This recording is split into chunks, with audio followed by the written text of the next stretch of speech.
চলতি মাসের শুরুতে ভেনেজুয়েলার প্রেসিডেন্ট নিকোলাস মাদুরোকে যুক্তরাষ্ট্র আটক করে নিয়ে যাওয়ার পর দেশটির রাজনৈতিক দৃশ্যপট নাটকীয়ভাবে বদলে গেছে। ওয়াশিংটন কারাকাস টানাপোড়েনের মধ্যেই মার্কিন প্রেসিডেন্টের সঙ্গে আলোচনায় বসছেন ভেনেজুয়েলার নোবেলজয়ী বিরোধী দলীয় নেত্রী মারিয়া কুরিনা মাচাদো। হোয়াইট হাউসের মুখপাত্র জানান, স্থানীয় সময় বৃহস্পতিবার প্রেসিডেন্ট ট্রাম্পের সঙ্গে ভেনেজুয়েলার বিরোধী নেতা সাক্ষাৎ করবেন। তবে যুক্তরাষ্ট্রের ভেনেজুয়েলা নীতিতে মাচাদোর ভূমিকা, গ্রহণযোগ্যতা ও ভবিষ্যৎ নেতৃত্ব নিয়ে প্রশ্ন উঠেছে।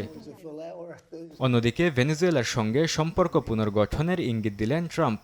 অন্তর্বর্তী প্রেসিডেন্ট ডেলসি রদ্রিগেজের সঙ্গে বৈঠক হতে পারে বলে ইঙ্গিত দিয়েছেন তিনি। এয়ারফোর্স ওয়ানে সাংবাদিকদের সঙ্গে কথা বলার সময় ট্রাম্প জানান, কোনো এক সময় তিনি ভেনেজুয়েলার অন্তর্বর্তী প্রেসিডেন্ট ডেলসি রদ্রিগেজের সঙ্গে দেখা করবেন। কারাকাসের নেতৃত্বের সঙ্গে ওয়াশিংটন ভালোভাবেই কাজ করছে বলেও জানান তিনি।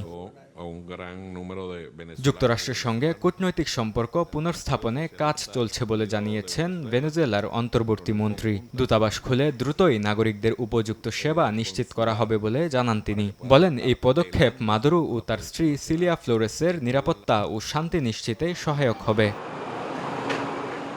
ভেনেজুয়েলার রাজধানী কারাকাসে স্বাভাবিক জীবনে ফিরতে শুরু করেছেন বাসিন্দারা। কারাকাসের স্কুলে ফিরতে শুরু করেছেন শিক্ষক ও শিক্ষার্থীরা। অন্যদিকে গেল কয়েকদিন ধরে রাজনৈতিক কারাগারগুলোর বাইরে ভিড় করছেন বন্দীদের পরিবারের সদস্যরা। সরকার উল্লেখযোগ্য সংখ্যক রাজনৈতিক বন্দীকে মুক্তি দেওয়ার কথা থাকলেও এখনও তা পুরোপুরি বাস্তবায়িত হয়নি বলে জানান তারা।